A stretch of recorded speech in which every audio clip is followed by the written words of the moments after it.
Bonjour à tous, Aurélien Broussal-Derval. Je reçois aujourd'hui Jacques Borgognon pour la deuxième fois. Bonjour Aurélien, comment vas-tu? Eh ben, ça va bien. Écoute, merci de revenir. Jacques, pour ceux qui n'auraient pas vu le premier épisode, ce serait bien dommage. Je vous engage à le voir parce que vous pourrez mieux comprendre ce qu'on va déployer aujourd'hui. On va parler d'ondes pures et de performance. Ok, c'est important le premier épisode parce que Simsonic est une aventure. Simsonic est une aventure qu'on a déjà bien expliquée. Et pour simplement raccrocher un tout petit peu les wagons, il s'agit d'une technique qui nous permet d'utiliser une puissante source d'énergie qu'on a dans le corps, que sont les lipides, que sont nos graisses, plus rapidement et plus efficacement. Effectivement. Et les graisses, c'est 2 fois plus énergétique que les sucres. Et ça, sur le fond, les spécialistes savent. Mais même le sportif averti, il ne le sait pas forcément. Eh oui. Et si on rappelle ça, eh ben forcément, ça doit sonner les cloches et allumer les lumières chez les sportifs et les coachs qui nous écoutent. Parce que du coup, on ne parle pas que de minceur, on parle aussi de performance. Exactement. Et je crois que cette technologie, tu l'as testée sur des sportifs de très haut niveau. Exactement. La première approche a été le fait un peu du hasard, puisque on avait mis à disposition d'une des équipes de bobsleigh suisse des ceintures pour l'intersaison, quand c'est un peu comme les rugbyman, ils ont tendance à prendre du poids. Et donc, ils voulaient perdre très rapidement du poids pour pouvoir reprendre leur entraînement spécifique et rapide. Et un des pilotes, qui est multiple champion du monde, qui est champion olympique de bob, m'a écrit en disant avec la ceinture, je cours plus vite que 100 sur 60 mètres. Tiens donc. Dans le bob, celui qui est le numéro 4, il court 45 mètres. Celui qui est le pilote, il court en gros 20 mètres. Le plus vite possible, parce que les 4 premières secondes sont déterminantes, c'est là qu'ils prennent de la vitesse et les centièmes comptent double, voire plus. Et donc, ils s'entraînent sur des courtes distances, et c'est le 60 mètres. Et la ceinture, à l'époque, pesait 1,7 kg. Et donc, sur un sprint de 60 mètres, 1,7 kg de plus ou de moins fait que, normalement, il doit courir moins vite. Donc, moi, j'avais déjà une petite idée derrière la tête par rapport à ça, mais bon, de parler performance avec des médecins sportifs, de parler efficacité des lipides en utilisation immédiate au niveau de l'énergie, c'était un peu un sujet tabou. Donc, quand il m'a raconté ça, j'ai dit, OK, on va faire des tests. Et on a fait un test, c'était le 6 mai 2017, sous la direction d'un entraîneur suisse-olympique suisse qui était comme spécialité le tennis. Et on a pris une dizaine d'étudiants en sport-études à l'université de Lausanne, et un peu plus 12, et on a fait des tests sur 60 mètres. On les a répétés exactement comme le bobeur l'avait fait, c'est-à-dire on les a répétés en portant la ceinture. Et on a constaté ce qu'il nous avait dit. Donc une amélioration de la performance quand on met à disposition des triglycérides, et donc une transformation extrêmement rapide de ces triglycérides en énergie. Malgré la surcharge que représente. Malgré ce kilo 7 supplémentaire. Et l'inconfort pour la course, d'avoir une ceinture sur le ventre, pour la respiration. On a des photos, on a des bouts de vidéos, c'était assez drôle. Et on a fait donc avec l'effet placebo, puisque le placebo, pardon, pas l'effet, c'est-à-dire que chaque sportif courait avec et sans la ceinture. On faisait des sets répétés, on inversait de façon à éliminer le plus possible de variables. Et donc on a constaté une amélioration de la performance de 3 à 6%. Ce qui est énorme. Alors Usain Bolt ne fera pas 6% de mieux en mettant la ceinture parce qu'il a très peu de graisse. Mais en réalité, le constat est de dire que quand on met à disposition, on libère des triglycérides, on a l'énergie à disposition supplémentaire. Et c'est ça le gros plus. Y compris sur des efforts explosifs. Voilà. Et en même temps, ça explique la libération des graisses, ça la concrétise. Et ça, c'est rassurant pour ceux qui sont en surpoids. Donc, ça veut dire qu'on a de l'énergie en plus, et cette énergie vient de graisse stockée, donc de surplus de graisse. Et donc, évidemment, on a commencé à travailler là-dessus. J'ai travaillé avec plusieurs coachs, et on a mis en place essentiellement des tests avec la presse à cuisse, puisque après sa cuisse, on est sur des rails, on est très précis. On limite les biais. On limite beaucoup de variables. Donc, on a fait toute une série de tests. Et là, on arrive à une amélioration de la performance d'environ 7%. Alors, les tests, c'est simple. Entraînement, 35 kg, puis 35 kg, 100 kg, puis 120, enfin, jusqu'aux limites de l'individu, de façon à ce que la 8e série ne soit pas complète. Et le constat est assez simple. Sans la ceinture, alors là, on a fait porter la ceinture avant les tests, donc les 40 minutes avant l'effort sportif, on a fait porter la ceinture. Et ce qui se passe, c'est que le jour où il fait sans la ceinture, donc il ne la met pas avant, il fait par exemple 72 poussées. Et quand il met la ceinture avant, il en fait 78. Donc, et ça, c'est répété. Donc là, le protocole, c'était de mettre la ceinture juste avant l'effort. Avant l'effort. Ouais. Donc de manière continue, ouais. On porte la ceinture combien de temps ? 40 minutes. Donc pendant 40 minutes, il porte la ceinture. Même s'il ne bouge pas, parce que c'est un sportif de haut niveau. Donc il est chaud, il est entraîné, sa circulation est optimale. Donc on n'est pas dans la même configuration que le surpoids.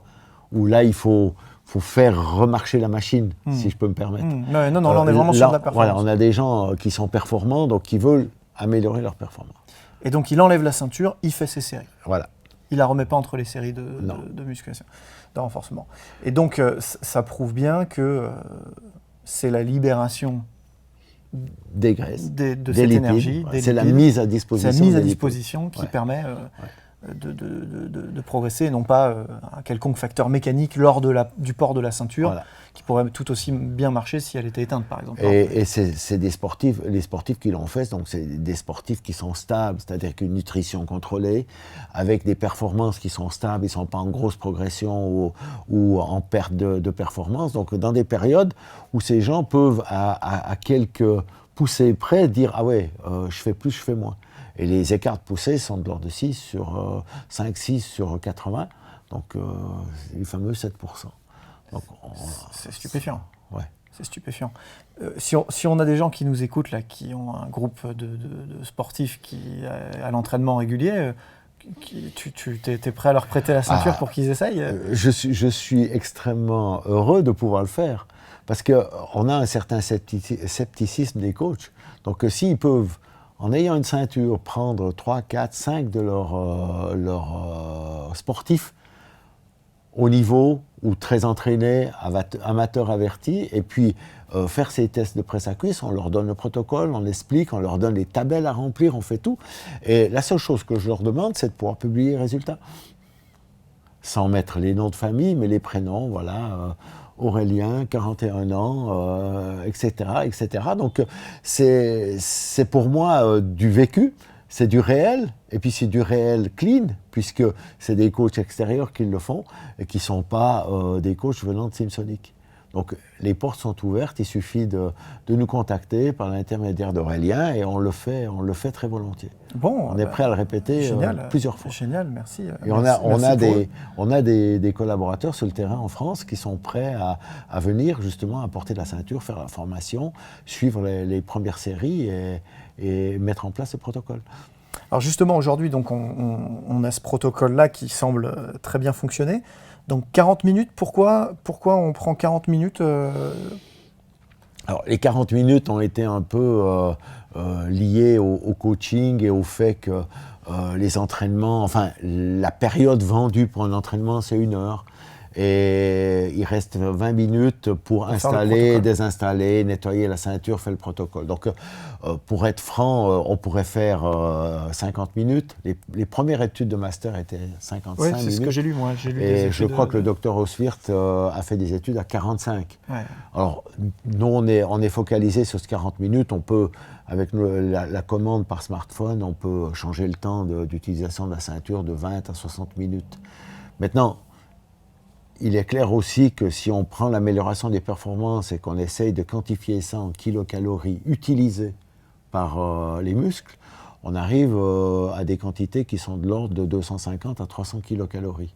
En sachant que le gros modèle, je crois que tu avais montré lors du premier épisode, il déstocke 1440 kilocalories en 40 minutes.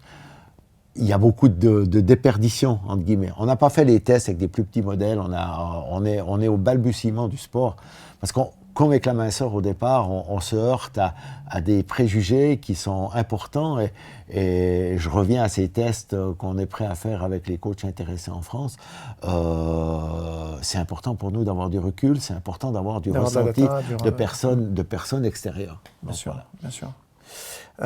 Du coup, est-ce qu'on est capable de dire à minima quel temps il faut pour libérer déjà de l'énergie en plus sous forme de lipides? Dès la première minute. Dès la première minute, on est déjà en train de libérer. Alors si on prend le modèle à 1440 kcal, qu'on divise par 40 minutes, je n'ai pas fait les calculs, je ne suis pas bon, hein, mais c'est de l'ordre de 35-40 kcal par minute. Donc on pourrait dire qu'en 10 minutes avant, il a déjà son stock de kilocalories qu'il va utiliser dans son effort violent. Donc c'est fantastique, c'est-à-dire que là, je fais un peu de fantasme et de projection, mais en attendant des t-shirts, des versions Lycra ultra fines qui nous permettraient presque de faire l'effort avec, là tout de suite maintenant, avec ce type d'outils, je prends mes athlètes aux Jeux Olympiques en judo, dans la zone d'échauffement. On peut très bien imaginer, parce que bon, ils sont pas tous à 6% de masse grasse, hein, il y a des catégories de poids, donc il y en a qui sont beaucoup plus lourds, qui ont de la graisse effectivement. Ils portent la ceinture dans la zone d'échauffement pendant tout leur échauffement, pendant les 40 minutes, potentiellement, pendant le match. Alors j'ai un exemple concret, c'est le powerlifting. Alors je sais que ça n'a pas bonne presse, mais le champion du monde en titre de powerlifting, réputé propre, hein, puisqu'ils ont 2 fédérations, il y en a une qui se prémunit contre le dopage. Quand j'y ai présenté la ceinture, c'est un coach ami commun qui l'a présenté. Effectivement, il a eu cette réaction en disant « ouais, bon ». Puis j'ai dit « écoutez, on ne va pas faire de théorie, on ne va rien défendre, je vous la prête, et puis vous verrez ». Et puis il a fait ses entraînements et il s'est rendu compte que systématiquement, il levait plus quand il mettait la ceinture avant. Donc les championnats du monde l'année passée à Malte, il avait la ceinture avant, quand il était dans la salle d'échauffement, et il a gagné les champions du monde. Ce n'est pas la première fois qu'il est champion du monde, mais clairement, lui témoigne clairement que la ceinture lui a apporté un surplus d'énergie qui lui a permis de lever plus. Voilà. Donc les judokas, tous les sports effectivement de l'haltérophilie, hein, les sports comme le foot, le tac qui fait le penalty ou qui ne le fait pas, c'est quelques kilocalories qui manquaient pour mettre le pied au bon endroit. Donc pourquoi pas à la pause que l'ensemble de l'équipe mette pendant 15 minutes une ceinture. Bien sûr. Parce que ça, si ça fonctionne instantanément. Voilà, ça ne prend pas de temps. Voilà. Et moi, j'ai quelques amis qui sont des sportifs, des footeux, donc, et qui pratiquent le foot dans des championnats inférieurs en France, qui me disent, moi, quand je mets la ceinture, je me sens mieux. Alors, c'est que des ressentis, et je veux pas faire de ces ressentis une doctrine, mais multiplier par X fois ces ressentis. C'est une piste d'exploration. Voilà, deviennent une vraie piste, effectivement. Donc là, les pistes d'exploration pour les coachs qui aimeraient tester des choses vraiment dans une dimension performance, ce serait de vraiment essayer régulièrement la ceinture lors des entraînements, du coup, porter avant et pendant, et entre les phases de compétition, juste avant les efforts. Quoi. Exactement. On a beaucoup travaillé avec les préparateurs de l'équipe suisse de ski, et quand ils s'entraînent en été à Saas-Fee ou à Zermatt à 3000 mètres d'altitude, ils font des sections de slalom de 20 secondes. Et ils les répètent, le télésiège qui est à côté les remonte, et c'est vraiment un cycle qui est très précis chez eux. Et ils disent que les slalomeurs qui font partie du top 5 mondial, au bout de 15-16 fois d'avoir fait le slalom de 20 secondes, ils n'ont plus la tête parce que l'énergie n'est plus là, ils ont les cuisses en feu, et soit ils vont plus lentement, soit ils mettent la spatule du mauvais côté. Et ils ont fait le test, en mettant la ceinture avant, ces séries, eh ben, ils en font plus. Alors, on n'a rien de quantifié, parce que bon, on est à 4000 mètres d'altitude, leur préoccupation, c'est de s'entraîner techniquement sur des piquets, d'améliorer leur technique, mais clairement, ils en ont, ils les utilisent, et ils ne les retournent pas. Et pour certains skieurs qui sont même champions du monde, ils ont acheté le produit. Donc, comme on dit chez nous, C'est un indice. au bord du lac Léman, il n'y a pas de fumée sans feu. Donc c'est un bon indice, effectivement. On dit qu'il n'y a pas le feu au lac. Il n'y a pas le feu là. Voilà. Super, ça nous éclaire quand même bien sur les protocoles actuels, valides, et ceux à valider ou en tout cas à approfondir. Un grand merci à toi d'être venu nous voir. Et toi, Aurélien, si tu veux organiser une série de tests, je t'accompagne avec grand tu sais plaisir. bien que je ne vais pas me gêner. J'ai déjà un ou deux pilotes qui sont positionnés dessus. On va l'essayer dès les 24 heures du Mans. Ah, parfait. On a aussi dans mon écurie de judoka 2 ou 3 athlètes que j'ai en tête qui vont s'emparer du protocole. On va participer à tout ça et on va explorer tout ça. Donc du coup, pour conclure, je vais juste montrer la ceinture pour que les gens prennent vraiment conscience que c'est un outil de terrain, que c'est quelque chose de très réaliste. On avait montré la grosse ceinture lors de notre dernier épisode. Celle qui traite uniquement la sangle abdominale. Voilà. Là, on a un outil qui est encore plus petit, encore plus... Ça déstocke 660 kilocalories en 40 minutes. Donc si on parle du sportif de haut niveau qui va récupérer environ 300, donc la moitié environ, et je ne l'ai pas testé encore parce que c'est peut-être fera peut-être partie des tests futurs avec nos futurs testeurs qui nous écoutent. Je pense que ça suffit. Donc on pourra faire des tests mixtes. La grande ceinture, la plus petite, celle-ci est beaucoup plus facile. On met une sangle élastique. Pour l'expliquer, les bobeurs, ils ont la combi qui est moulante, donc ils la dézippent un tout petit peu, ils glissent la ceinture avec le jet de contact, et avant leur compétition, ils profitent de l'énergie qui est libérée. On sait combien d'autonomie là-dessus en termes de batterie ? En termes de batterie, par exemple, ce modèle, on peut faire 10 séances de 40 minutes d'affilée. Ah ouais, c'est énorme. Donc on couvre à peu près tous les sports sur une journée de compétition. Il n'y a aucun problème. Sans aucun souci. Et pour parler de sportifs que je peux quand même citer, en France, on a les fans du produit qui l'utilisent, Isabelle Yacoubou, médaillée de bronze aux Jeux Olympiques de Londres, championne d'Italie avec son équipe l'année passée, que je salue au passage, elle est enceinte, donc elle va l'utiliser pour revenir en forme, pour perdre du poids. On a eu Serena Williams qui l'a utilisé pour son retour à la compétition, puisqu'elle avait effectivement, comme toutes les mamans, du poids à perdre. Voilà. On a des sportifs, on salue l'équipe suisse de ski dans sa quasi-totalité, puisque des skieurs qui sont très performants aujourd'hui plébiscitent ce produit. Et si je pense en France aujourd'hui, on a des rugbyman qui sont dessus. On a eu le champion d'Europe de jiu-jitsu brésilien, je bégaye. Comment c'était son nom un garçon très sympathique qui plébiscite aussi le produit. Et tous ces gens n'ont pas de kilos à perdre, c'est seulement de la performance. C'est seulement de la performance. Ouais. Ça, c'est vraiment important de préciser. Ouais. Ok, merci Jacques merci d'être venu encore nous enrichir de ces protocoles et de ces perspectives d'entraînement. Nous, en tout cas, on va tester. Et j'espère on te fera un retour. Beaucoup voudront tester. Vous avez entendu le message. Merci beaucoup. À bientôt. À bientôt.